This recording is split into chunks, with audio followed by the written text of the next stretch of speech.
O conhecimento de si é uma prática que aparece na tradição da Grécia Antiga e de algum modo é retomada por diferentes técnicas até os dias de hoje. Eu sou Daniel Omar Pérez e este é o podcast de Filosofia e Psicanálise.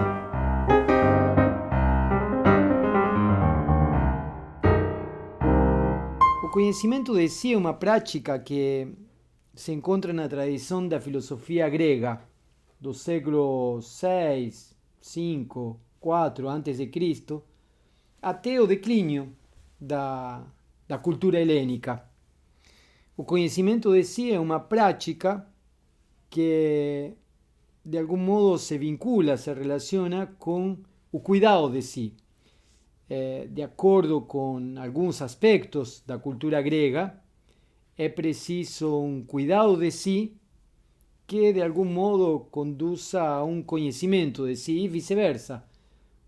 Outros entendem que é preciso um conhecimento de si que leve a um cuidado de si.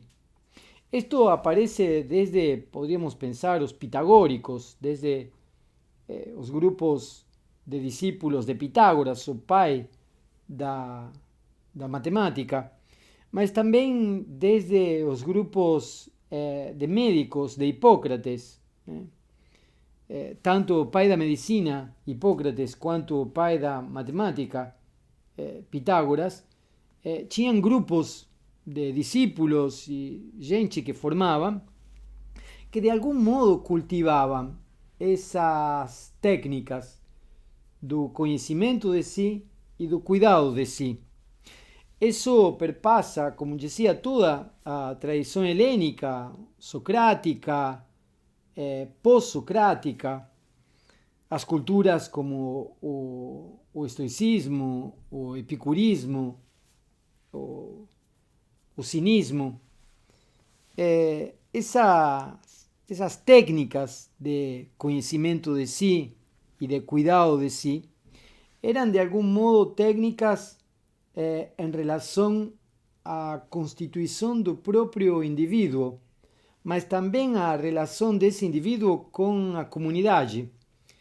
Essas técnicas não tinham apenas como objetivo o modo de se fazer a si mesmo em tanto indivíduo, sino em relação com a polis, em relação com a comunidade, em relação com a coletividade.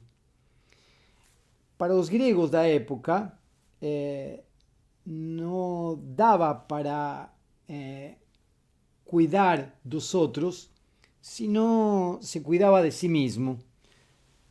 Não era possível, de algum modo, controlar as paixões dos outros, fazer política, se o sujeito não conseguia controlar suas próprias paixões. Por isso que o cuidado de si, o cultivo de si e o conhecimento de si não eram apenas um trabalho de estética individual, sino um trabalho de formação política.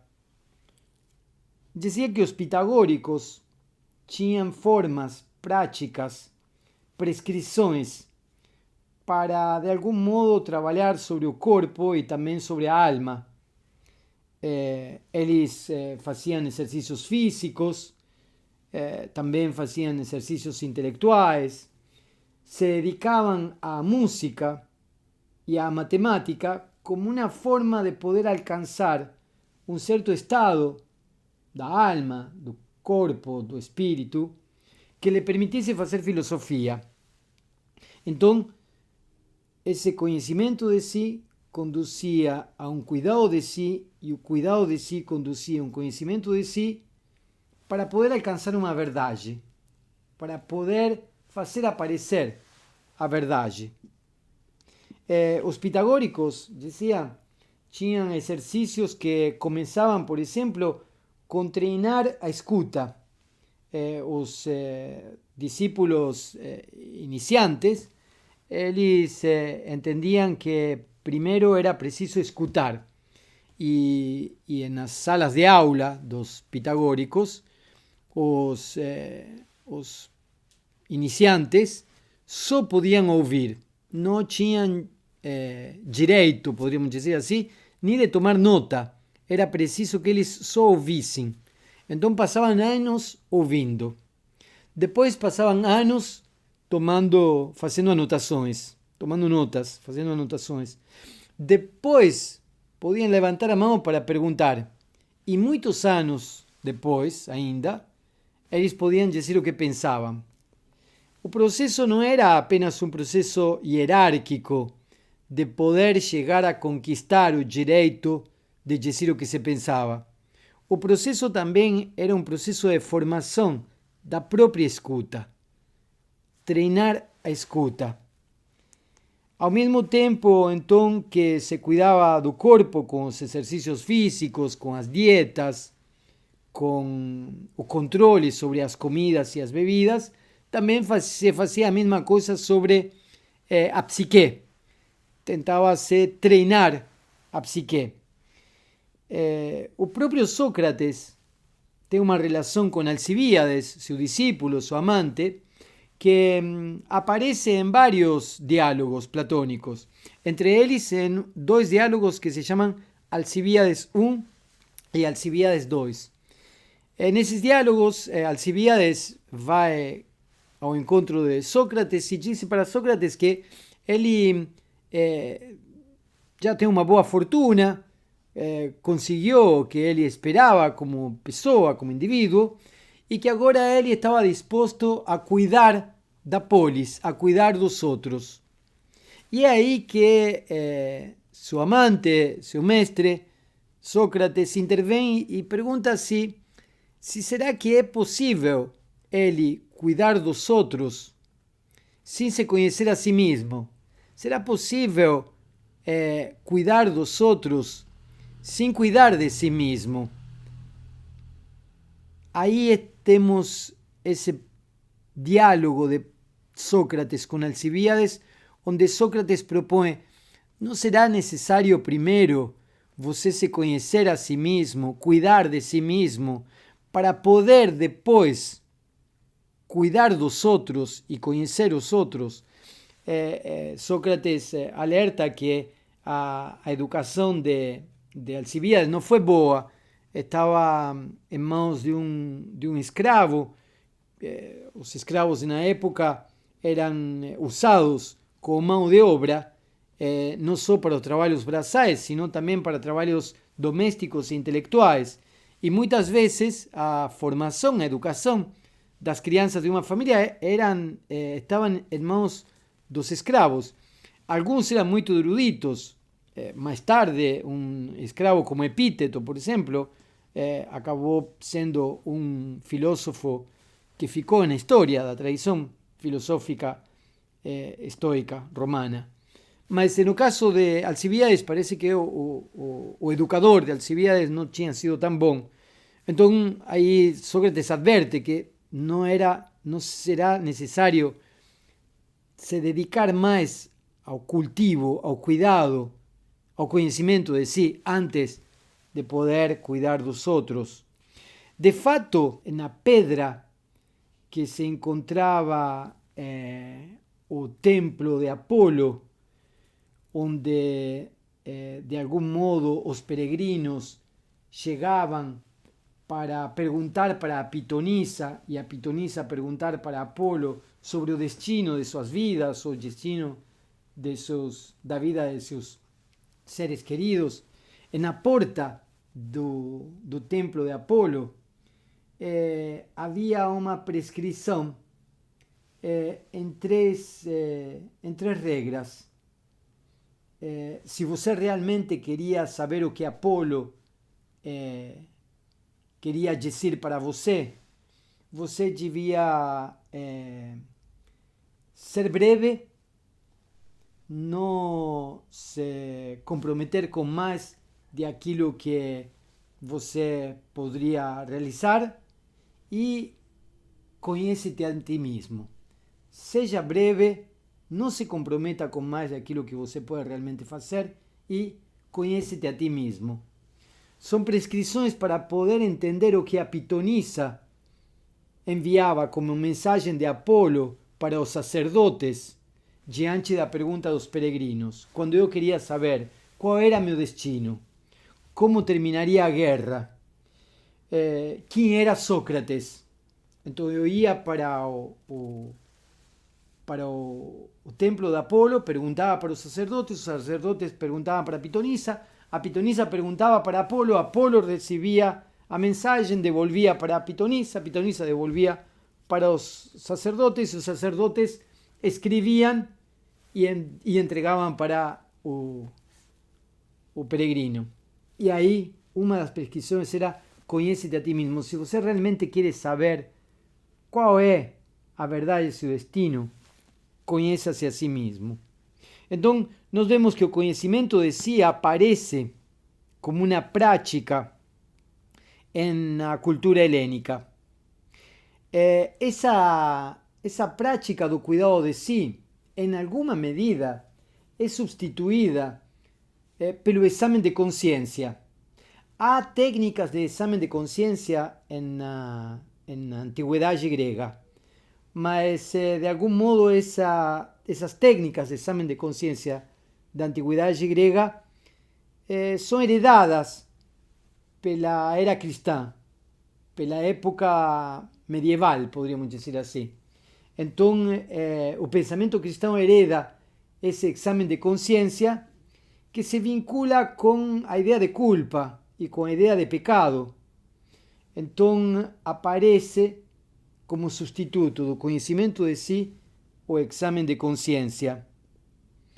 E na modernidade, e aqui já estamos falando dos anos 1600, 1700, na modernidade aparece a prática da introspecção.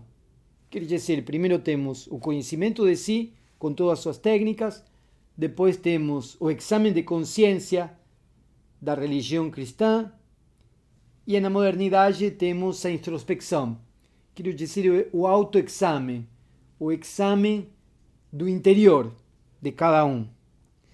Kant será um dos que criticará essa técnica, porque, de acordo com Kant, a tentativa de me conhecer a mim mesmo a partir do método introspectivo implicaria querer conhecer um estado interior